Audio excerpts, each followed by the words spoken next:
Орхановиот расказ. Над нашите глави прелета птица. Во лисјата на тополите згасна последниот зрак на денот. Притаена, ноќта влезе во новата улица. Играта на Орхан остана недовршена и тој се повлече во работната соба на татка си. Орхановиот татко е писател. Орхан реши да напише расказ, застана над машината и почна да пишува.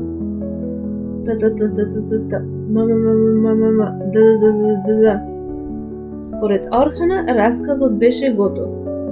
Тоа беше повеќе прочувствуван и повеќе доживеан расказ од оние што ги пишуваше татко му.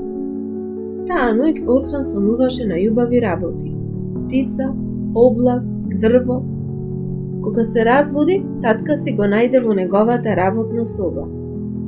Тате, дали ти се допадна мојот расказ? Праша Орхан. Кој расказ? Рече татко му. Ете овој, одговори Орхан, покажувајќи го напишаното. Татко му долго го гледаше, но не забележа ништо друго освен низа случајно наредени букви. Тој му рече на Орхана: прочитај да видам што си напишал. Орхан почна да чита. Најдобриот татко во оваа куќа е мојот татко. Штом со мама оди в кино, тој вели дека одат на лекар.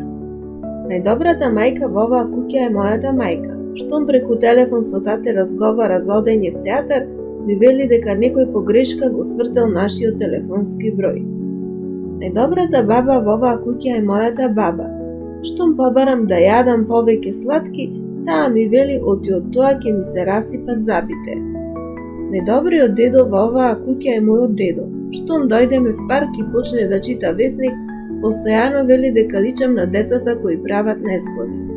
Орхан го заврши читањето, а татко му не рече ни збор. Заре можеше да рече што и да е?